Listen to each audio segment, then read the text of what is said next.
Decision-making fatigue is a real thing. No matter how high-minded or rational you try to be, you can't make decision after decision without paying a biological price, according to a recent article in the New York Times. Decision fatigue is different from ordinary physical fatigue. You're not consciously aware of being tired, but you are low on mental energy. The more choices you make throughout the day, the harder each one becomes for your brain, and eventually it looks for shortcuts.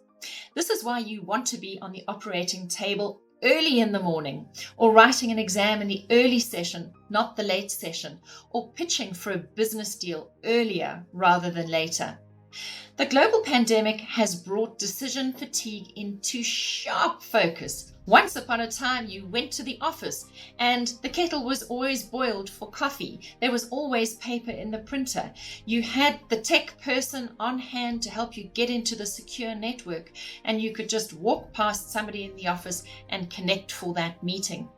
That took care of hundreds more decisions in the day too. Add to that all the decisions you have to make about social interactions, social distancing, and so much more. Can you see how the space for decision making in the brain has been taken up by so many more decisions than ever before?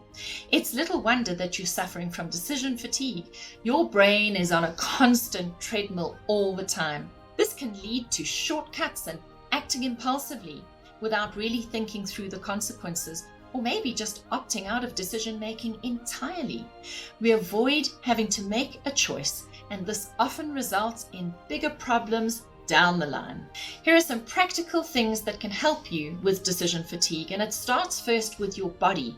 Keep your body and your brain well hydrated with water, not tea, coffee, and sweet drinks. And please eat regular meals and high energy snacks, because if your glucose levels drop, this impacts on decision fatigue. And take power naps or meditate. I find that by mid-afternoon, that's when I get tired. And that's when, if I have loads of decisions still to make in the day, or I need to be on top form, I'll put my gym mat out on the floor of my office and I'll either do a meditation or a 20-minute power nap. It doesn't have to be any more than that.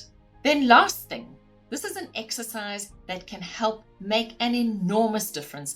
I tend to do this on a Sunday evening, that's mission control. I take a piece of paper, fold it in half lengthways, and on the left-hand side, I put a heading, decisions to be made, and on the right-hand side, action to take.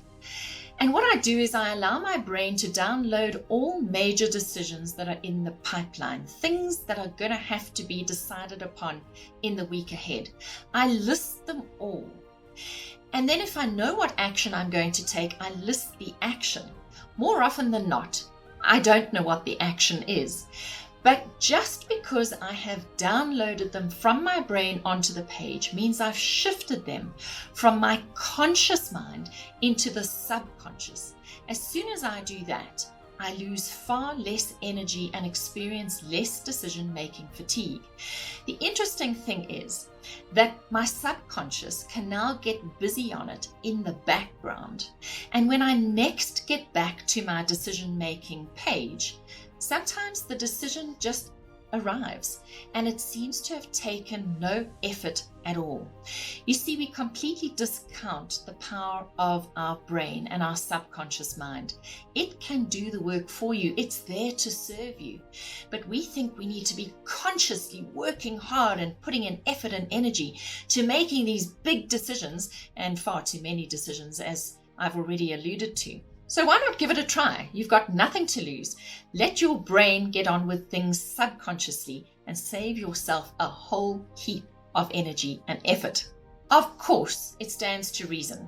Plan to make your biggest, most important decisions as early on in the day as you can. It'll be better for you and the other people involved, and then you can get on with your day. Big decisions, small decisions, they all add up and take up space. I hope these ideas are going to help you to handle your decision-making fatigue better. I'd love to hear if it makes a difference. Please email me at info@nikkibush.com. If this added value to you, please like, comment, share and subscribe so that you don't miss any of my Start Right weekly tips.